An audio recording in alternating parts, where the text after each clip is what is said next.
Welcome to the Spearo Hangout, where we talk all things spearfishing, freediving and foraging. We're three guys from Devon in the UK who are excited to share some of the learnings from our spearfishing journey with you over the coming episodes.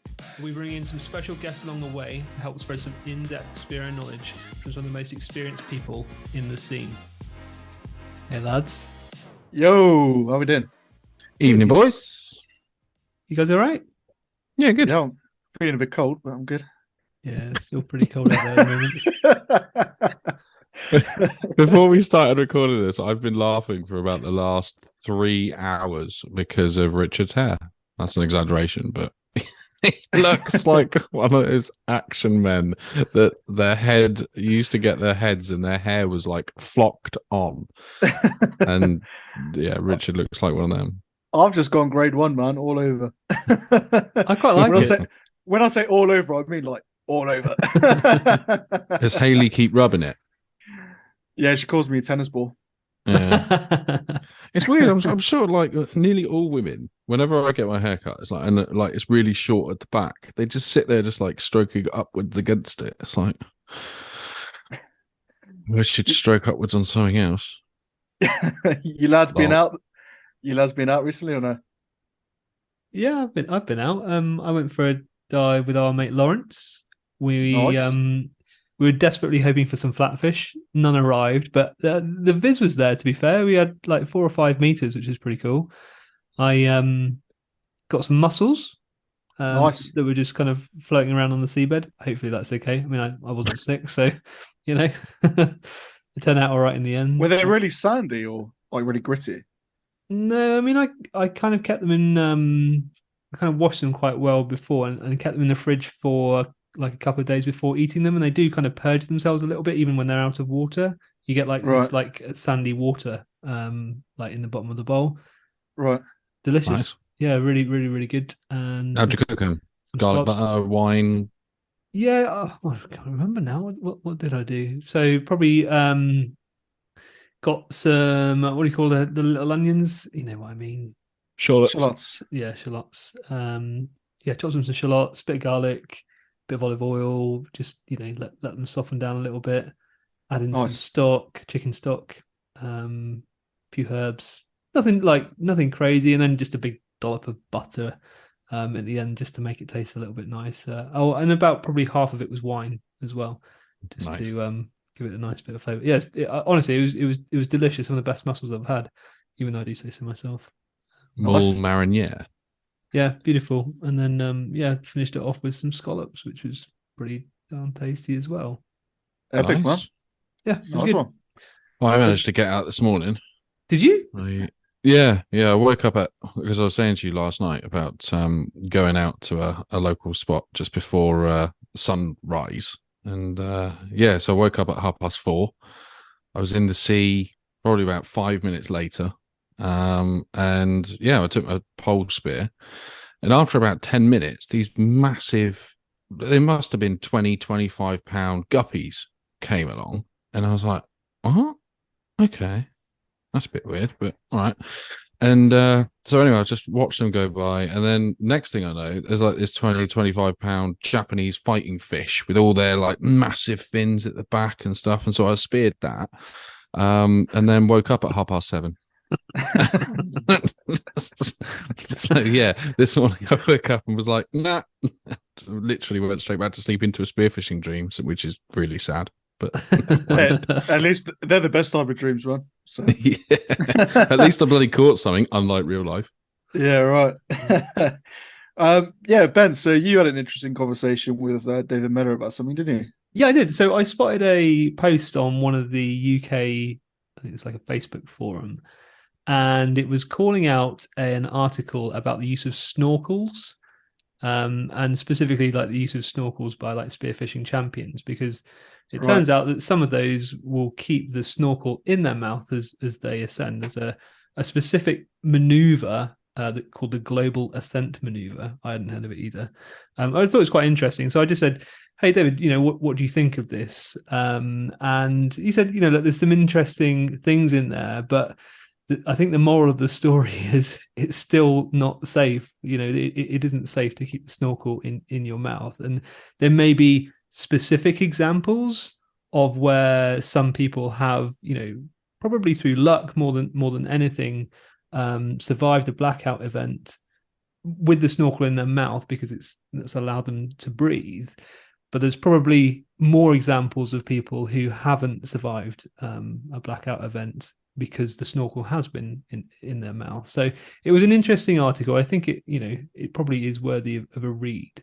But what it doesn't talk about is all the counterexamples, and what it doesn't talk about is, so part of this global ascent maneuver is that just below the surface, you'll blow all of the water out of your snorkel in order to free up, so you can breathe with it when you get onto the surface. What the article doesn't talk about is that's actually quite a forceful maneuver. So it takes quite a bit of effort just at the time when you need it the most, because as I guess we all know, when you get close to the surface, that's where the biggest differential in pressure is. That's where basically the oxygen is being sucked from your lungs, from the was it alveoli? Is that right? Mm-hmm. Was that like a pasta? I don't know. No. When it's being sucked out. Yeah, the ravioli in your lungs. Exactly.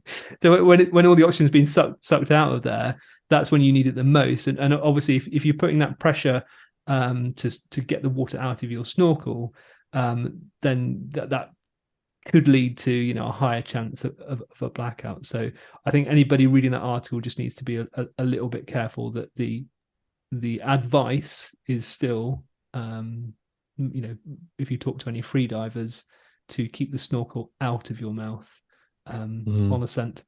Out of curiosity, what is the reasoning behind them keeping it in? So the reason behind them keeping it in is that if you did black out on the surface, is that there's a greater chance of the top of your snorkel being out of the water. So you've got it in your mouth.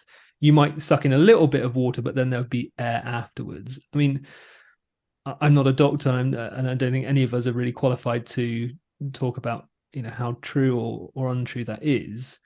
I think just using common sense, if you've got your snorkel in your mouth that's full of water as you're going to the surface, and let's just say that every scenario that we're talking about now is you're already blacking out.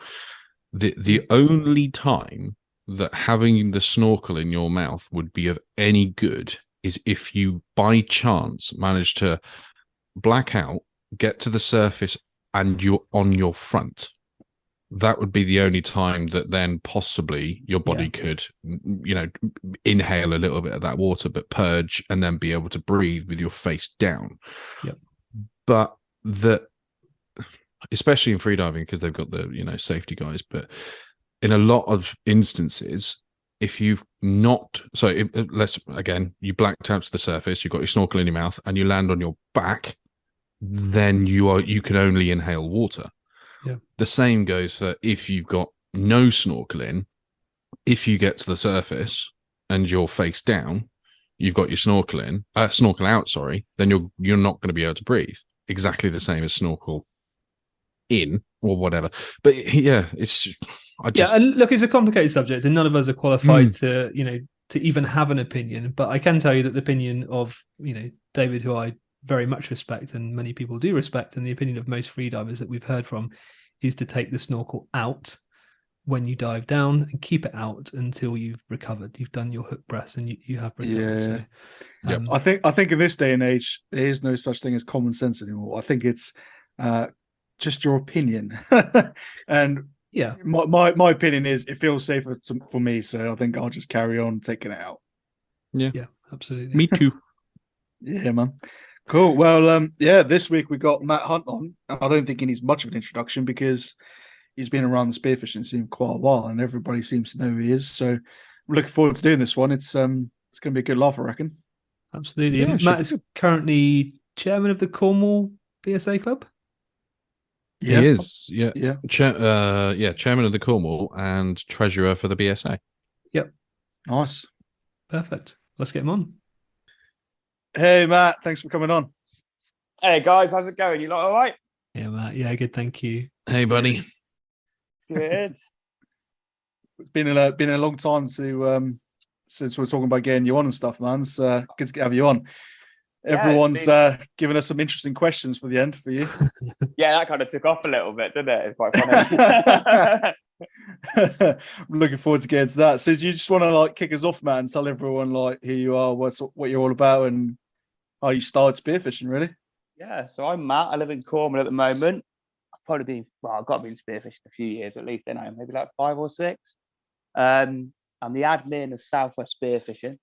That's been going now for probably a couple of years as well. Actually started by somebody else, quite funny enough, but I kind of just took it and run with it. A guy called Elliot started it up originally, I think. So yeah, that's about it really. I just pot around Cornwall doing what I do really. And Southwest Spearfishing, that's a Facebook group, isn't it? For everybody that doesn't know. Yeah, Facebook group. It's basically, as I said, started as like a lockdown baby. I think it was a Facebook page before that. And the problem with having like a page, like nobody else can comment or post stuff, and it or post anything really. So we changed it over to a group, me and Elliot, and basically just ran with it. And a few years later, I think we've got nearly 2,000 members now, so we're going along quite nicely. Yeah. That's one thing we haven't really spoken about much in this podcast is Facebook groups. Your Facebook group, Matt, is like one of the ones I recommend a lot because it's really well moderated, and it's just really nice vibe in there compared to some others, which same with anything on Facebook, really. You get some really shit groups and some really decent ones, and yours is one of the decent ones. We don't need to take anything down. It kind of just runs itself. We can just, I think it's me and Sam Potter now. Sam does the moderation on it. But we just sit back and let it run itself, and it's quite easy, really. Just nice going, doesn't it? It's good vibe in there. And like, how did you get started in spearfishing then? I think I remember my mother's wedding, the photographer. So I've always been like a fisherman, fishing off the rocks late at night and doing all that type of stuff. And at my mother's wedding, I was chatting to the photographer. I think I was like 16 at this time. And he showed me this £10 bass he caught. He said, "Oh yeah, I caught it spearfishing." He's never heard of spearfishing before that. So a couple of days later, I asked my mom if I could go buy a spear gun and get into it. And she said, "No, definitely not. That's the last thing you're going to do that." And turns out she shot herself with a spear gun. Your mom did? Yeah, my mom did when she was in Ibiza in her 20s or something like that. So it was a big no-no. But was she trying to go fishing, or just came across a spear gun that was loaded, or like how did that happen? I think she had it. I don't know the ins and outs of the story, but she's on a holiday in Ibiza, and ended up shooting herself in the leg with I'm guessing it was like a little octopus spear gun, one of the short ones. Right. They're quite easy to shoot yourself in the leg with, I can imagine. But so I was banned from that. Definitely not going to happen. But a few years later, I managed to borrow a spear gun off a mate, and we dived a bay in North Devon, and typical North Devon conditions, about 1 meter, maybe 2 meters visibility. Swam around in a little surfing wetsuit, froze my tits off, then didn't catch anything. So that was all right. And obviously, being North Devon as it is, not normally much viz going on. Those lads started shooting in their Wellingtons. So they basically stood in this mark. The tide started coming in, and all the bass and the mullet would start swimming around your feet. So late at night, they just had their head torches, and they just shooting them off in their Wellington boots. That was one way of doing it. But they mainly got mullet anyway, and they built this great big smoker, so they smoked all these mullet up, and it's pretty good actually, to be fair. But so then I moved to Cornwall, and obviously living in Cornwall, it's a lot better down here, isn't it? Really, better conditions and everything. And decided to invest in all the stuff, and I think it cost me about 350 quid back then. So like wetsuit, fins, guns, float, 350 quid. So nice. Slightly different this day and age. It is, isn't it? 350 quid will just about get you a suit. I think it would now, wouldn't it? It's bonkers. So there's quite a lot to unpack there. So your mom shooting herself, like I'm guessing she didn't have any permanent damage from that. No, not at all. Not what I know of, anyway. No, she's just now got big gold bangles hanging out of her leg. Bloody hell, that's something. So yeah, so obviously North Devon. You reminded me actually of one of my very first dives. Like I think this might be one of my first dives. My brother and I went to North Devon, and I don't know if you ever heard somewhere called Lee Bay. Yeah, that's where I dived as well. Yeah, it's like yeah. the most secret, well-known spot in North Devon, isn't it? Exactly. And we went there, right? Not really sort of like understanding too much, but we went there, and this is when I had like plastic fins, surf wetsuit, all the good stuff, right? And we go out there. My brother's like, he's in the power, is fit as fiddle, so he's powering on. Like, and there's me, everyone knows what I'm like struggling behind. Anyway, so we get out, and North Devon's great. I mean, loads of bass out there. And we're coming back in, and I did not anticipate how strong the current would be. Like, let me tell you, I'm surprised I carried on spearfishing because I nearly drowned that day. Like, it nearly put me off spearfishing. I was coming back in, and I literally, I wasn't moving at all. And I said to my brother, I was like, "You're gonna have to help me." And like my brother, me and him kicking full on, him towing me, we managed to get back in at a very slow pace. So yeah, you just reminded me of that. It scared the shit out of me, and I'm surprised I actually carried on spearfishing. But there you go. So yeah, in North Devon we have like a 10-meter tide movement, I think you call it. Yeah. So like in Cornwall, I think we're on the south coast. I think we're lucky to have 6 or something like that. So yeah, it's like another 4 meters on top of that. It's bonkers. Oh man, yeah, that was some scary shit. Like nearly, yeah, that was fun. 10 meters, did you say? I think on a spring tide, from memory, 10 meters. Yeah. Christ. And obviously, higher you go up the channel, the bigger it gets, doesn't it? Yeah, That's amazing. So obviously, the photographer put you on to spearfishing. Then, what was the first time you proper went out spearfishing? What was the first fish that you got? Oh my gosh! First fish I got had to be a mullet, didn't it? Nice. So better than a wrasse. Better than a wrasse. I used to shoot a wrasse for a very long time. But no, I remember at school, like the lads went out and shot wrasse, and they like went out, shot his wrasse, and tasted like shit. Don't want to do it anymore. So I refused to shoot a wrasse for years and years and years.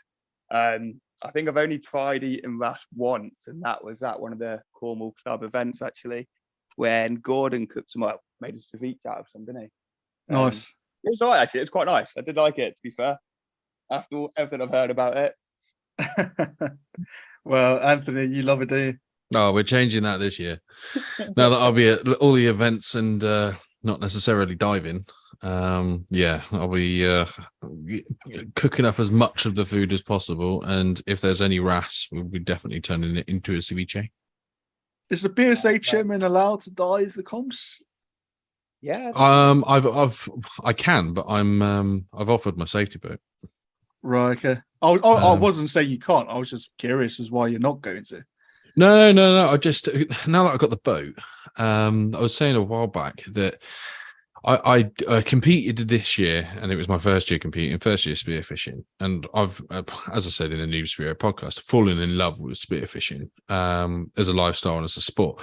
But during the competitions, I'm really, really fucking competitive, and if I don't see fish, I'm just not having a good time, and it's just like I would rather be boaty, go out every other day of the year and go for the love and for the food and for the banter with you lot. Yeah. And I would rather be on the boat, be safety, be support, and give that that safety net for every event, so they haven't got to worry about trying to find a boat.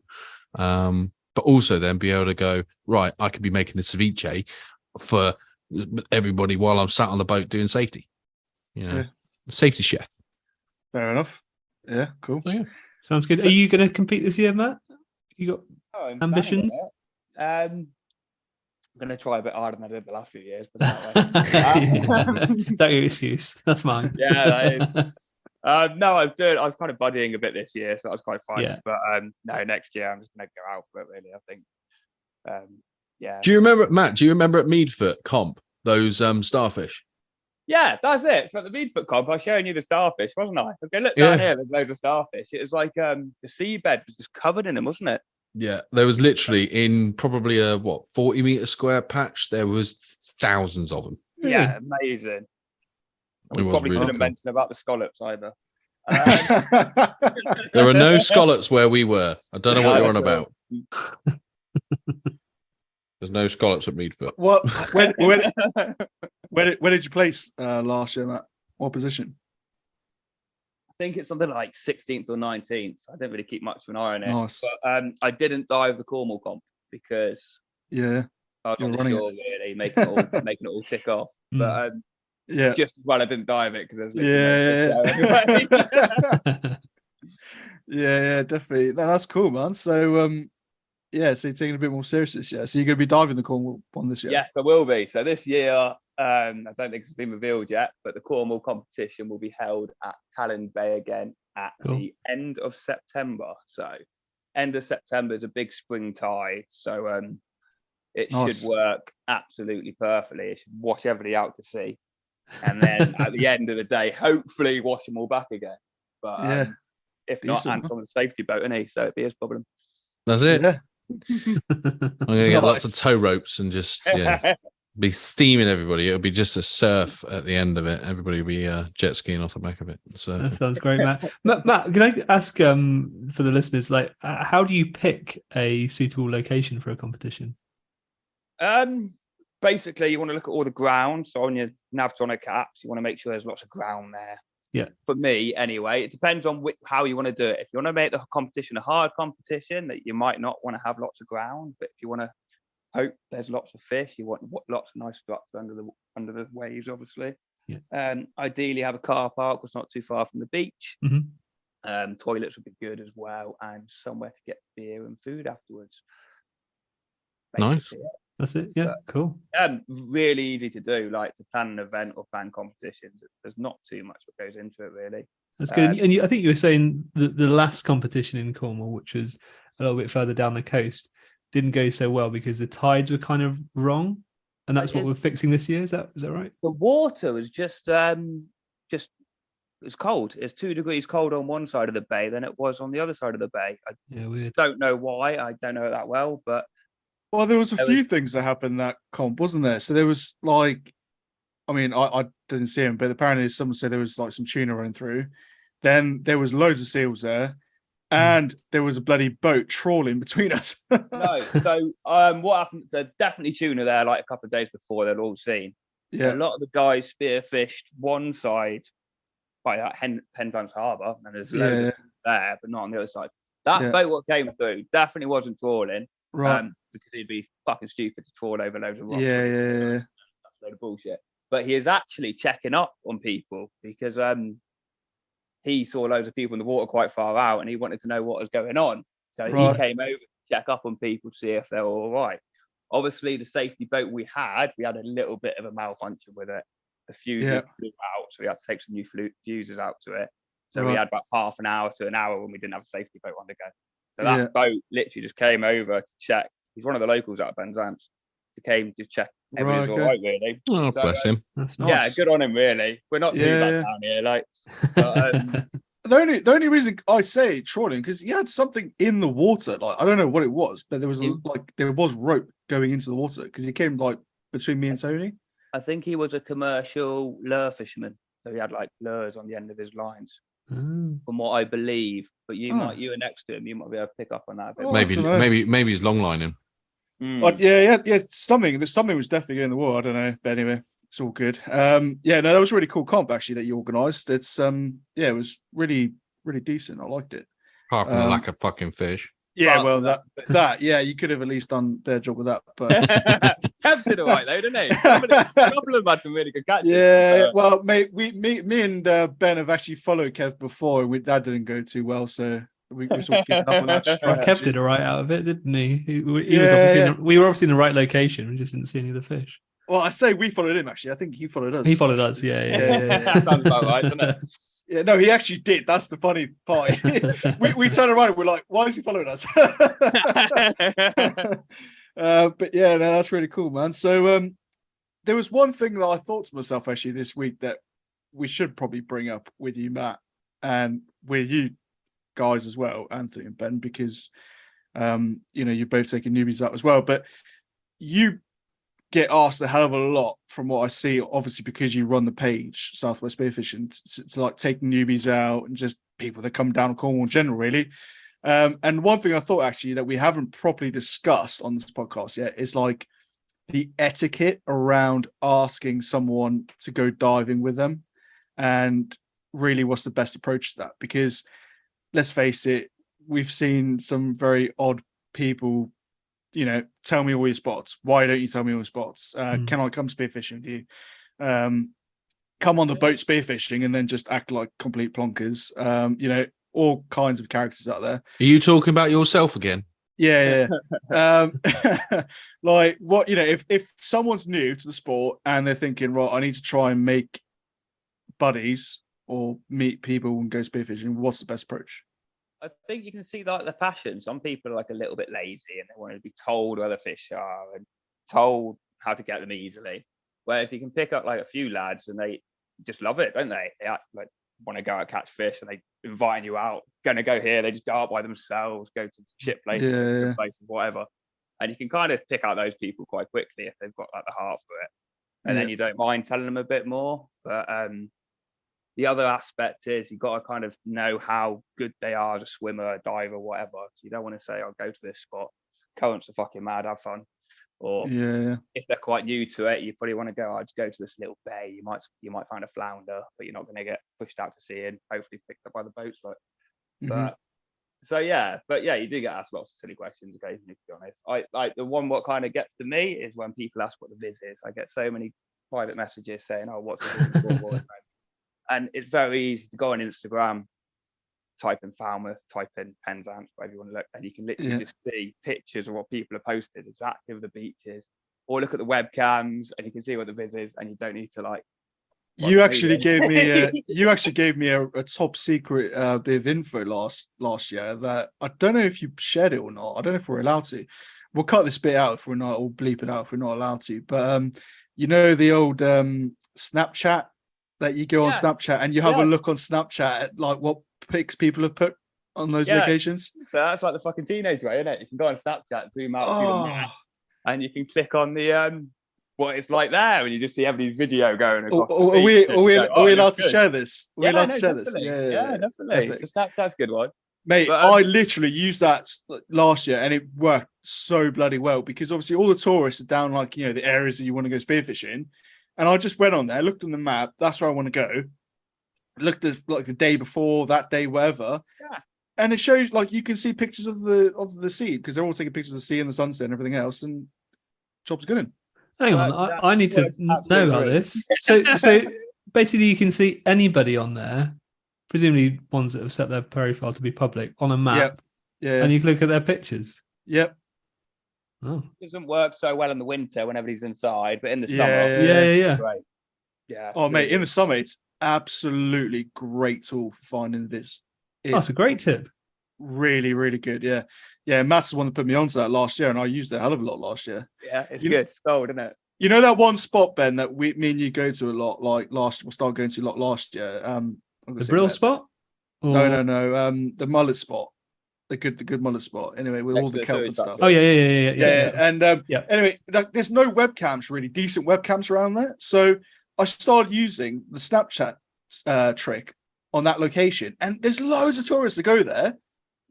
And I was literally like, "Yeah, cool, this is good. Let's go." Oh, sweet! That's how you did it. Nice. Yeah. Nice. I'm downloading it now. In preparation. All I'm going to warn you about Snapchat is the amazing amount of dick pics that you're going to get, and they're not in cassettes either. Well, I think I'll take it just for the sake of getting good info on the viz. Yeah, no, that's a top bloody bit of information from old Matt there. That's great. So moving down to Cornwall, Matt, like you obviously just took the plunge and did it. Was that for spearfishing or? Yeah, no, definitely. No, I moved down for the job. I just fancied a bit of change in life, really. Get away from the family a bit more. Moved down to Cornwall, and the problem is you never want to move away, do you? Like, I'll be honest, wages are absolutely pants in Cornwall, really. Yeah. Not much opportunity career-wise, but why the hell would you want to live anywhere else? Like, Mm. Yeah, got two definitely. coasts. There's always vids. There's always surf. Whatever you want to do. Always in the sea, aren't we? Really? Yeah, I don't know about you lads, but every time I go on holiday, I'm like, I want to move there. Oh, it's so nice, isn't it? We've had so many times over the summer where it's been crap up here. We've gone down there and there's like at least 5 meters, sometimes much more. Yeah. Early last year, we went to, was it just me? I can't remember. There's this spider crab meetup. That was at Talland as well, wasn't Yeah, it? that was. You came to that. I think. Did Ant come as well? Yeah, I did. Yeah, I got the You I got definitely came to one of the- them with a cuttlefish, but I think there was two meats, wasn't there? There was like a spider crab and another one. Anyway, the viz up there was just like phenomenal. It was like 20 That was meters it. on one of Yeah, the that was dives. when it was like 20 meters. That was the interclub day we ran. Yeah, Oh, yeah. Competition, and that was quite good actually. Absolutely shit on fish again, but yeah. when it's 20 meters visibility, like of course it's gonna be shit on fish, isn't it? But it's nice to dive though, still, isn't it? Like, and it's actually a really pretty place to dive. There's lots of things to see. Like, if you're not into spearfishing, just Yeah, into no, there's a couple snorkeling, of it's wrecks pretty fun. washed up there, isn't there? Like a couple of old boilers that are quite cool. Yeah, it's cool. Obviously crap for spearfishing. Yeah, it's a good mix. There's a bit of sand, bit of rock. It's just quite pretty everywhere there, isn't it? Really. There will be Nice. another one. Probably about May. End of May we'll do one, I think, down Cool. there again, just to get everybody to see each other again. It's always good catching up with people you don't see. Oh, every yeah, week. couldn't agree more. Yeah. and you had a bit of a club dive only week and a half ago, didn't you? The weekend. Yeah, that was good. So Cornwall Club been like officially running now for a year or two. We're a good bunch of lads, actually. There's a bunch of guys, I should say, actually. So yeah, there's about 6 or 7 of us got into the water the other day, and yeah, it's about 7 meters visibility. I think we all stayed in a couple of hours, had a cup of tea afterwards. Started to rain as always, but yeah, loads of lobsters. So we were coming past you because we'd driven out from sort of like up the way down past you, went out diving, 4 of us on my boat, and then we tried to go and see you on the way back in at about 3 o'clock, and there was like no one there. We were like, oh. Yeah, we all sat in the car park drinking tea at that stage. Oh yeah, we were getting rained on. Nice. Is that Cornish Mizzle, isn't it? You know what the Cornish Mizzle is now? Yeah. I just, if I were driving the boat, I just put my mask back on. It's like easiest way. Save it stabbing your eyes. I didn't actually ask you about your boat. What's the etiquette for people coming on a boat out there? It can't be called Richard. No, so for me, I mean, I'm very fortunate in that I love the dive with the friends, so I'm not too worried about the whole money situation. I think on the money side, it's just whatever fuel is used, split it, or just do a straight 20 quid a head if it's like, you know, if you're going for half a day out kind of thing. But I've got a 4.5 meter rib, and so just make sure when you go into a boat, in fact, actually, regardless of whether you've got a rib or not, make sure you've got a spear tip protector. Never ever load your gun on a boat the same as you wouldn't out of the water, and never ever pass a loaded gun back in. If you've got your spear tip protector, normally I tuck mine underneath my vest or my my wetsuit top. And then when I'm getting towards the boat, unload and put the spear tip protector back on and pass them the gun. If you're diving somewhere that's got strong current, or you're really close to rocks, like we were a week and a half ago, it's most of the time you need to be ready to drop. So the boatie will say, you know, we're getting close to it, or we've just gone over it. Get yourselves ready. And then be ready to jump in and be ready to load and dive within a couple of minutes or even a minute, because any longer than that and you'll fall off. But otherwise, but what about like being boaty itself? Like, because a lot of people come on the boat, go diving all day, but won't take the boat's responsibility. So it's really difficult for me as a boat owner to, and although I know and trust a lot of you guys, I don't know. Even though I might know you, I don't know your ability behind a boat. I don't know your ability if something goes wrong on the boat on how to fix it and get back to us. So when I went out a week and a half ago, I was just boaty for most of the day until we anchored up, or until Tony Sykes was there. I know he's good with the boat, but Yeah, well, if you've got boat knowledge, tell the person that you're going on the boat with, I know how to use a boat. I've got a qualification, blah, blah, blah, blah. I've got my own boat. I've got my own boat. Because it will give them, the peace of mind that you know how to use a boat. If you've never driven a boat before, tell the fucking boat owner if you're only going out with him, because you'll only go and dive places where you can anchor up and retrieve the anchor at depth. If you don't know how to use a boat, don't just keep quiet, because if they get in the water and you don't know what to do on that boat, you could be not only putting the boat at risk, you could put everybody's lives at risk.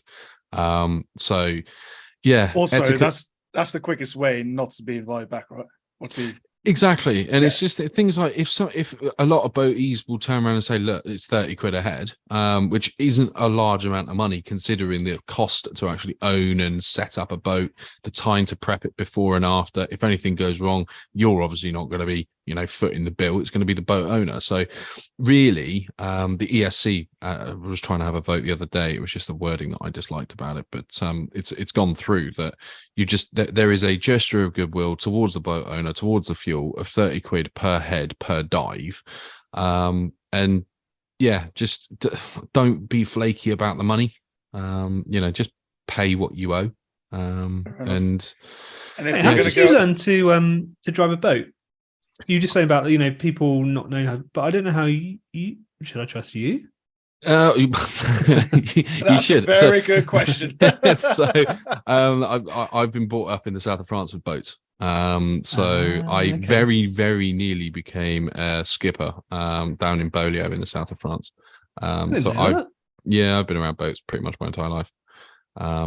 But much bigger boats. I mean, I was driving the tender on the back of my nan used to have a Sunseeker Predator 58 foot super sexy boat back then, and there's more stories that I can tell you about that also include Peter Stringfellow. That's a name that might hark back with some people. Yes, Peter Stringfellow was on the boat with 3 of his girlfriends that when I was 6 years old I thought, oh, they're just nice ladies. God, take me back. Take me back. I'll be like, Peter, 3 is too much for you. Give me 1 or 2 of them. 1 or 2. But we used to have a 3.5 meter tender, and I was driving around that Beaulieu Harbour when I was 6. So we can trust you. Yeah. Well, no. Well, kind of. you always look pretty competent, but I mean, there's only 2 speeds, isn't there? There's like stop and go and go. Yeah, exactly. He's always got to get the last fucking word in every podcast. Rich has always got to be the last to buy every time, and I fucking noticed it, and he knows it as well. Nice one, lads. That was cool. Well, you're doing the editing now, so you can just cut it off. Yeah, you can just cut my buy off at the end. I was for the last few times I was like, noises in. Yeah, the last few times I was like, every time someone says bye, he always says bye after, even twice. It's because I'm polite. That's bullshit. Lol. Right, fuck off. Hold on tight. I was just literally going to say that. Competent. Do you remember the first time we went out? My ass took a beating, and not from that kind of way. I was going to say, that wasn't from the boat, though. Oh, but, man. For me, Anthony it's like only knows full speed or stop. Yeah, I'm a petrol. I quite enjoy it, to be honest. Yeah, I'm just like when we're going, I'm just like, just go full throttle. It's perfectly fine. And if anybody wants to ever go diving with Ben, just make sure you have a float. Yeah, that is the biggest thing is safety when you going on a boat, and the etiquette. If you haven't got a torpedo float before you go on a boat, get one, because you never ever dive without a float, especially when you're on a boat or mate, when you're. I'm bringing my Epsilon next time. No, don't be. And that's the other thing is, don't be a dick. It's things like getting a boat on the plane. A lot of people might not know, but a boat, when they're on the water, you need to get them what's called up on the plane, which is when they start going much faster and they're not sort of like eating into the water. And you need weight distribution properly throughout the boat. But boaties should just tell you what to do. But just don't be a dickhead. Well, there you go. But you were Matt. saying don't make sure you bring a float with Ben. We all feel that way, right? Like Oh, God, you got to bring a float on the boat. And I was only saying that because the amount of people you've taken out who haven't got floats and you like nearly lost that. Oh, I hate it. In fact, actually, we're only talking about one specific person, Taj. Well, no, it's happened twice, to be fair. Yes, But, it has happened twice to Ben, actually. Yeah, Matt, it's happened to you as well, hasn't it? I think. Yeah, it's happened to me. So that's the reason I kind of got into freediving a bit. I was out with my buddy spearfishing. We used to be dickheads and never used floats because they're just a fucking pain in the ass to carry, weren't they? Really? That's true. But so we were out in like a wind shot, 1-2 foot swell, as you can imagine. And my buddy was behind me 1 minute, then they weren't there, and I was like, "Oh, where have they gone then?" So that carried on for another half an hour. Didn't see him. I was like, "Oh, that's a bit weird." Got up on the rock, couldn't see him anywhere in the bay. I'm like, "Oh, well, they're fucking dead, ain't they? They're gone." Chances of people dying are obviously quite low, let's be honest. But yeah, I turned up. I saw a little blue snorkel pop up about 45 minutes later. About half a mile around the bay. So it's about 45 minutes I lost these people for. That's I'm just horrible. about to ring the helicopter. Yeah. But after that, yeah, we started using floats really. But yeah, it's a funny one with boats, as you said, Anne. Like space can be quite a premium on a boat, can't it? So definitely don't bring the big floats. What I do, I have like a little lobster bag. I fold up my torpedo float in that. I've got 20 meters of like washing line, Dyneema, what I got from the range for like £3. Bottle of water goes in there, gloves. So all I take on the boat is like one catch bag and a spear gun. And then when I'm on the boat, I can blow up the torpedo float, and you just save loads of space really, instead of lugging around all these floats everywhere. Because if you've got 2-3 people on your boat, there's just no space, is there? It's a pain in the arse. Now, that was one thing that I want to bring up. So, and you just said there, so you got your lobster bag and you got all your kit, and you just said a 20-meter Dyneema line. Now, I've been using and began in the, I've been using these expandable, inflatable sort of like floaty lines. And in the beginning, I hated them. Like I was constantly getting wrapped up in it. It was just like the bane of my fucking life. I hated it. And I've now got used to it and I love it. Really, really good. But I made the mistake of borrowing, I think it was Tony Sykes. No, it wasn't. It was Sam Seeley's float. And he, I think, again, he borrowed it off of like Maxime Blondel. And it had just this blue paracord type. Yeah, that's it. Yeah. Yeah. Oh my God. Diving with one of those is fucking horrendous. You can't use it, can you? Yeah, it was just like, what the fuck? So I'm going down. So we were only in like 12 meters getting scallops. And I put out what I thought was 12, 13 meters line. And anyway, I'm getting to the bottom and I'm being dragged back up by the wind and the float. And I'm having to like kick as hard as fuck to get down to the bottom. And I ended up having to ravel the entire line in, get the float right next to me, do my breathe up, and then dive and let everything go. But then I knew that after 20 seconds, I started getting dragged backwards 12 meters underwater. It was horrendous. How do you dive with it? So I generally drop weight. So like if we're off on a boat and we're over like a wreck or a bit of reef what we want to stay on, I would drop my drop weight on top of the bit of reef and then either hang on to it when I'm breathing up if the tide's mad, or move down around it, work that bit of pinnacle, reef, whatever you want to do, and you can move up again or whatever. Or if the tide's going too mad and we're drifting, it's obviously attached to my belt as well, so that helped out. But I use like a lead weight with a hole drilled through it with a bit of elastic on it. So what happened last weekend, we're diving a little bit deeper than we normally dive, which is probably not the smartest thing to do for your first dive back of the year. But it was like 15 meters plus. So what happened, that bit of elastic would unfold from my belt and my drop weight would pull out of my belt automatically. So I dropped the last 2 meters by myself. And then when I came up, I could just go get the float and put it back on. So it removed all that faff of getting caught up in your line, like you said, really. But for your case, just let out all the line. I don't know how big the float you were, what you were using, but yeah, it was one of those hard, the hard tarpon-y types. Not the blow-up ones. No, it was as I say, I was borrowing it, and it was like one of these hard. No, it wasn't. It was the same torpedo as mine. It was a blow-up bow chat. and I had my scallop bag attached to the bottom of it. And obviously, with like, would have done it then. Yeah, the scallop bag would have added the water weight It's a in the drag, tide, isn't and it? that's what it'd be. Yeah, that'd be it. Yeah. oh right. So But what see, you the could have thing is, done, on my stretchy line, because on my other floats, I've got that thick red stretchy line, and I never have a problem with it now. I'm so used to it. I wouldn't use anything else. But I just, again, what you were saying there is you haven't got your gun attached to the float. You sort of got your float attached to you. And again, that's another opinion of whether it's right, wrong, or there's no different, indifference. But no, I've got used to the bungee line now. A lot of people do like a hybrid, don't they, where the last like 2 meters to their gun is bungee and the rest is like proper cord. Yeah, that's what I normally do. But I've moved over to a complete bungee line just to try it out. Yeah. But I must admit, I do prefer a solid line and then 2 meters of bungee at the end just for that swell. So I think I'll be going back to that. Matt, we were touching earlier about like freediving stuff. You've done a fair bit of freediving. You've been over to like Dahab as well, haven't you? yeah, I have. So I've been doing it for a couple of years now, really.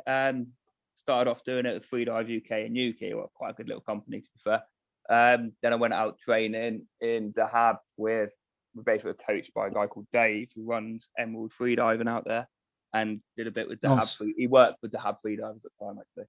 But yeah, we're just basically getting a bit more depth because in England it's really hard to find 30 meters. Yeah. Let's be honest, especially in the middle of winter. So yeah, so we just went out there and dived in the blue hole in Dahab. But to be honest, if anybody wants to go out to Dahab, it's a lovely little friendly village in the middle of nowhere. The blue hole, something like 92 meters deep. Nice. It's 20, 30 meters from the shoreline. And it's Bloody just hell. this Wow. basically big blue hole, as it says in the name. And it's covered in reef. So many fish there. Not allowed to spearfish, I'll put that out there. But it's just an awesome, cool, happy place to go, really. Good little community of people out there. And what sort of depths are you diving to, are there? Out there, I was only doing like 30. I think my record was like 38 meters. Nothing to boast home about. What was that? 38? 38, yeah. Bloody But hell. it really puts it into perspective because, like in England, you say I could dive 20 meters, and everybody's like, "Wow, 20 meters is really deep." Yeah. Go out there, and they're like minimum 60 meters. You don't say anything unless you're a 60 meter plus. Okay, I just shut the fuck up then. That's fine. How long does it take you to get down to 38 meters, Matt? What, practice wise or time? What is it? Like, I was trying to rehash it. So it's like 1 second per meter. Is that right? And then is it the same back up again? They say 1 second per meter, but I'm not very good, obviously. So I went down a bit too fast. So my up and down, I think I was like 1 minute 54 seconds. Wow. It's quite a long breath hold, though, mate. Yeah, and that's like another big thing to go into. Like, I'm not sure what to say on this really, but obviously, yes, we do hold our breath. But the biggest thing we have is like the urge to breathe, isn't it? And you can push that if you know what you're doing. I definitely don't spearfishing because it is stupid and I shouldn't recommend doing that at all. But if you're doing statics in a pool, I'm not sure if any of you have done statics. Yeah. Advise how long you can hold your breath for. Yeah. And if you're diving every day, it improves, doesn't it? Your breath hold gets a lot better. Yeah, and freediving safety is much better than spearfishing safety, right? Because you've always got your buddies there, and it's a very different kind of scenario to the way that most people spearfish, anyway. Oh, 100%. Freediving, you've already got always got somebody watching you. You're tied to a rope they can pull up if anything goes wrong. Yeah, it's completely different to like diving from the manacles, diving down, seeing an anchor, like I did, and picked it up and brought it up to the surface about fucking 10, 12 meters. Was absolutely stupid, to be honest with you. The anchors weigh hell of a lot underwater than they do above the water. Yeah, right. Have you done much diving in quarries in the UK?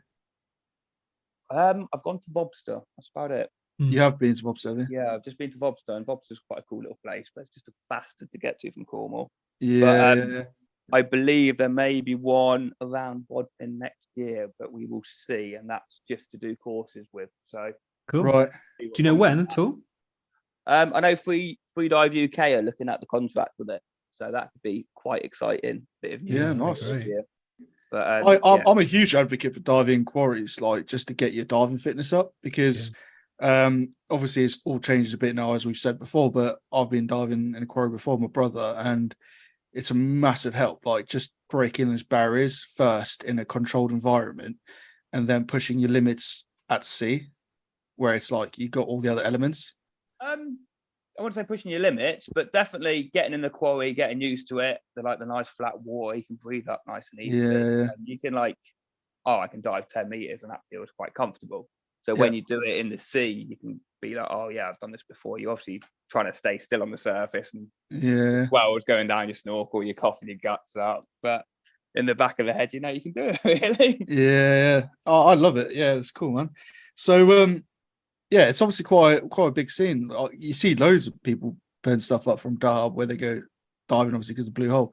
I think David Mellor, he said he runs his courses out there, doesn't he? I bumped into David Mellor out there, and he was like, "What the fuck are you doing out here?" This is quite funny. But yeah, no, Dave's top lad, isn't he? Really? I'm not sure if he's out there that much anymore. I think he has a lovely life, doesn't he? And he gets around a bit, traveling, enjoying himself. Really good to see. Yeah, that's just cool. Very jealous of it, let's be honest. But yeah. And you put here as well that you had like some problems with your EQ.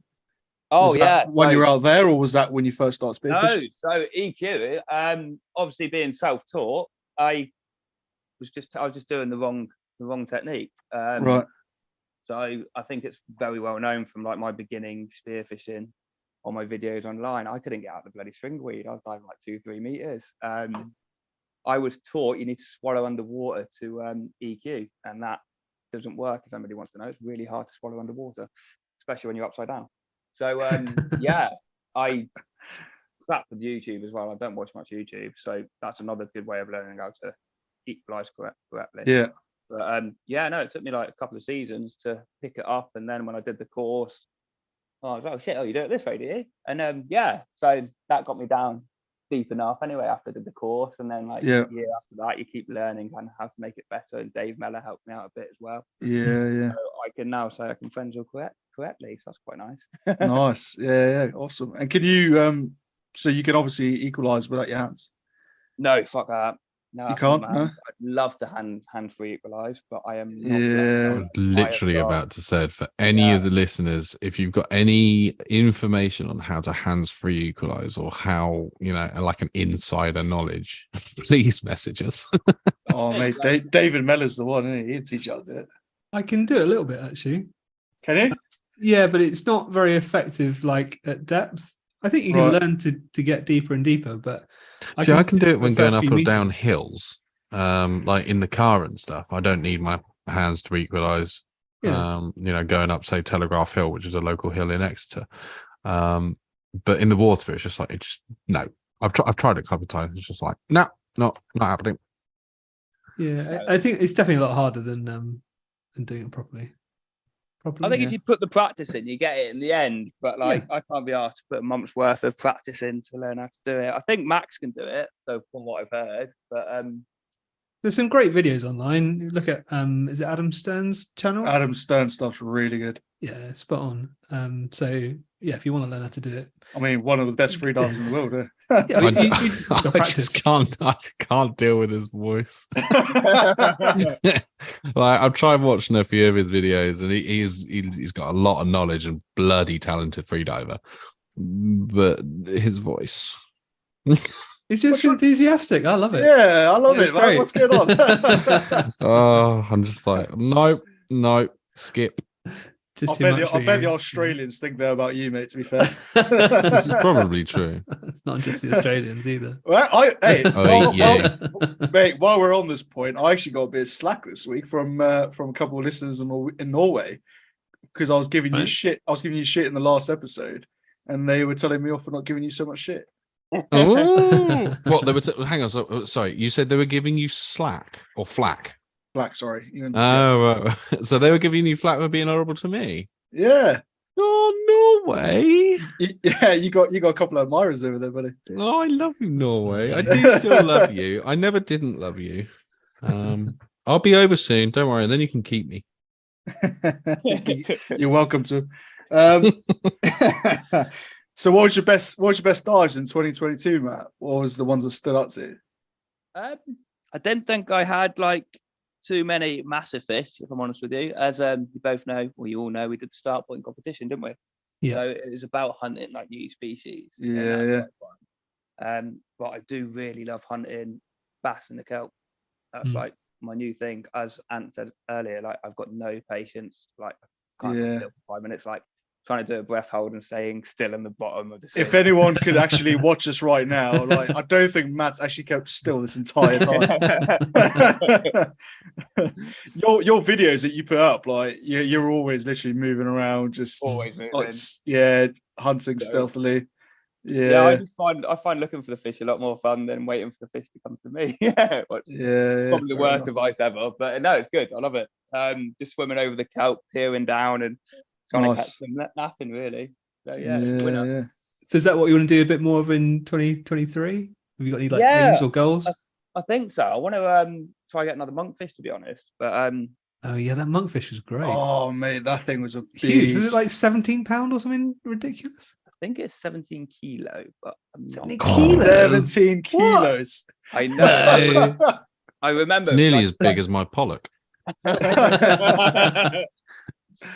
Oh mate, that's crazy. How much meat did you actually get off it? Because I heard that you don't get a lot of meat from them. I got quite a bit of meat. Well, there's quite a lot of waste because obviously you basically take the cheeks out of the face, and they're like big scallops. That's quite good. Yeah. And then you just get the tail, so you just have to throw all this massive head away. But I kept the jawbone of mine, which was quite cool. Oh yeah, epic. That was amazing. That was chucked in a bucket of cold water outside for like 2 months, and just all the flesh fell off it. And really easy, and it actually didn't stink that much. So I'd recommend doing that. But, cool. Is it up on your wall? Is it then, or? It's on my little shelf, like at the moment, next to a couple of massive lobster claws I've had over the years. But no, yeah, it's good, and like it's the easiest thing in the world to shoot. Like, what is it? Like it's probably harder to hit a stone than it is to hit a monkfish. I think monkfish are like me; they're just all mouth, aren't they? That's it, yeah. They are one of the ugliest looking things, apart from. I was going to say, is that why they like you? Yeah. But the other one, there's a monkfish, and then what was the one we were talking to Axel about? Scorpion. No, wolfish. Wolfish. That's it. One. Yeah. Yeah. Whoever created all of life wasn't very kind with those lot, or Richard. Matt, when you shot that monkfish, like, did you absolutely shit your wetsuit? Did you think? I was quite lucky. I shot it, turned it upside down, swam back up to the surface, and this was going back in the days when nobody had floats. So I was about 500 meters away from the boat. Another guy was about 500 meters the other way from the boat, and then the other guy was fuck knows where, somewhere in the sea. So I shouted over to Nick, and Nick's like army lad, about the same size of Anthony, but he's like all muscle instead of a bit of flab, like.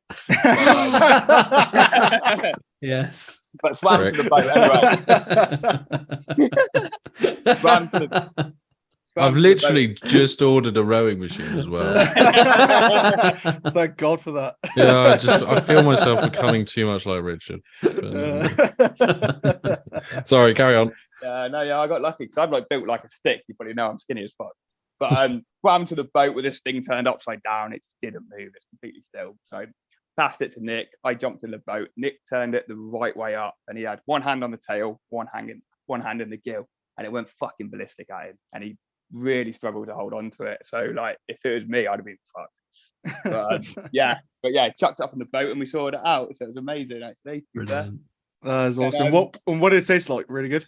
It tasted all right. So we put it in the curry, and putting in the curry is a bit of a waste. You can't really taste it. But I baked it with a bit of like lemon and ginger in the end, and that was the best way of doing it. Yeah.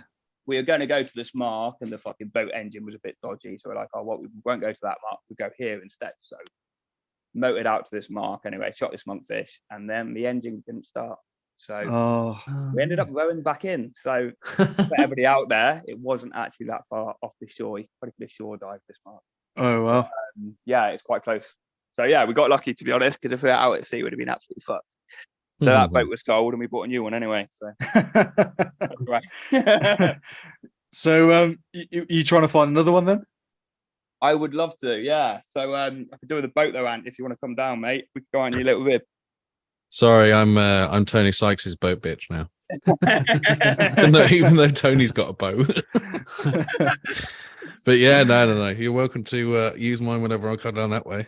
Excellent. But yeah, hopefully, I'll say from what we've seen in recent years, they kind of come in like end of April, beginning of May. Yeah. So hopefully this year it'll be good conditions when that happens. Nice. Cross, mate. Epic. Yeah, that all seems good. And what plans have you got for 2023 other than that? To be honest, I haven't actually thought about it too much now. Basically, I probably just want to be in the sea as much as possible, as always. I'm No trips abroad or anything like that? No trips abroad booked in, mate, to be honest. Pulling all the money this year after my summer hiatus last year. But, no, yeah, I probably just want to. I'm debating buying a little boat for myself, to be honest, but we'll see how that goes. Nice. Yeah, epic, man. Awesome, dude. And you've actually taken me out a couple of times, haven't you, when I've been down Cornwall and that? Like, you're a really nice lad, mate. You always got time for people, and that's one of the things I like most about you. Guys. I remember Ben catching his first pollock as well. We did X Club. Oh yes, mate. I was with you, wasn't I? Yeah. And that was quite nice to see, mate. That was, wasn't it? That was cool. It was lovely. Yeah, they were the tiniest. I mean, they were legal, but they were tiny. Legal. They were.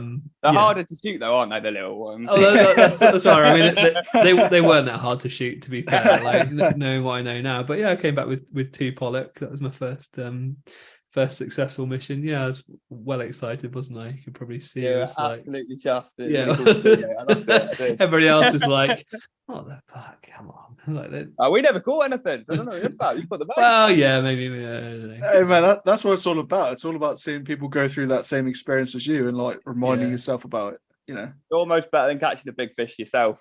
Like to see somebody else. Almost. I mean, if I caught a 17-kilo monkfish, I think I might forget about it, right? Yeah, that's true. Yeah, nice one, man. Should we get into listeners' questions then? Oh, go ahead. These could be quite funny, couldn't they?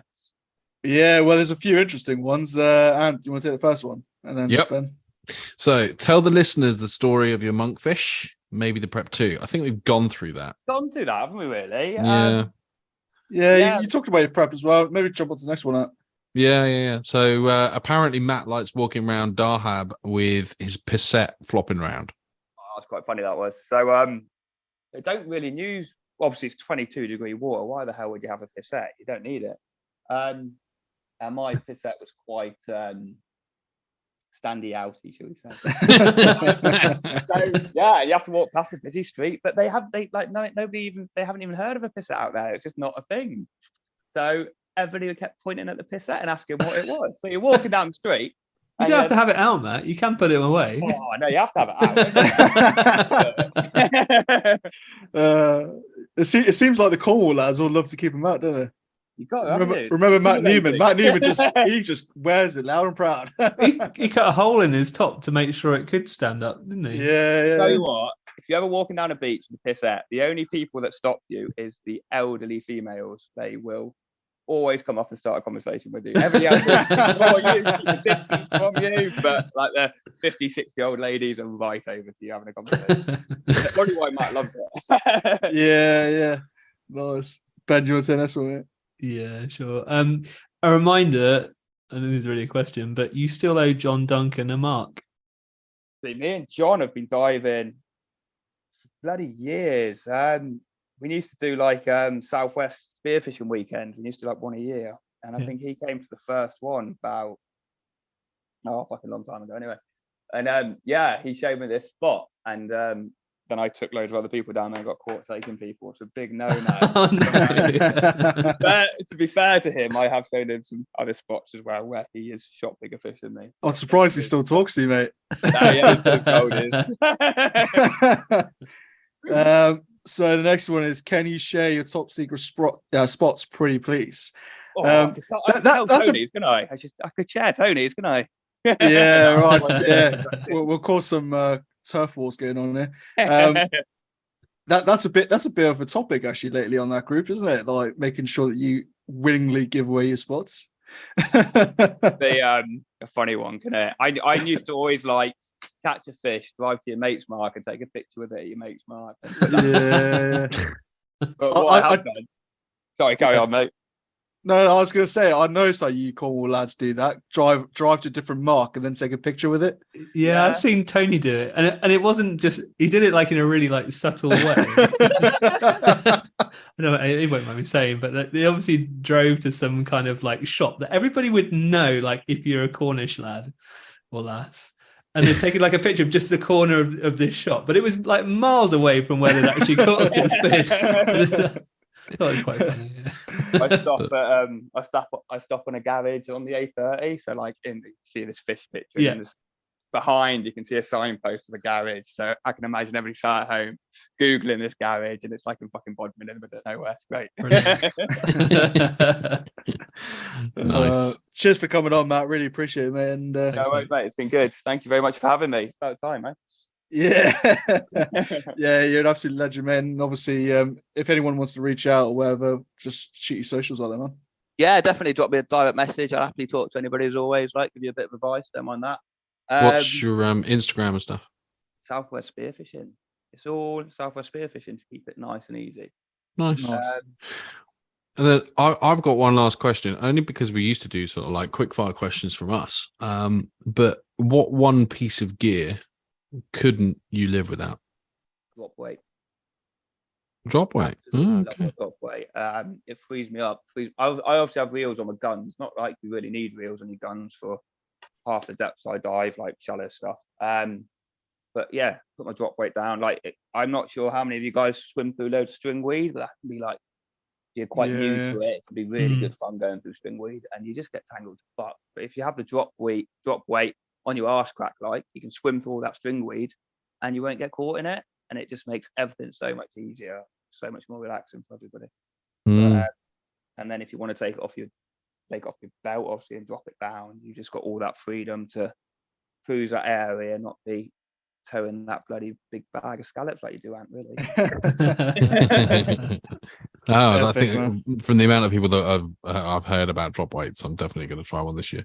You can make them at home, like so cheap. They can be quite expensive to buy, obviously, but just a normal dive lead, drill a hole through it, tie a bit of elastic to it, or even just tie a bit of elastic through the dive wet, and you're laughing like really. Yeah, while we're on the subject, I did get one with the vouchers I got from the comp, and I got the tarpon one, so the one that's already on a little float with some line on it. Oh yeah, that's quite good. Yeah, just to mark out like different spots. If I see, yeah, exactly, yeah. And I thought I'm definitely going to give that a try this year. Yeah, it's quite cool, but they are expensive, so probably better off making your own, really. You literally go to a spearfish shop, buy a weight for a $5, and just like wrap it over your belt and keep it on. And it works. Yeah.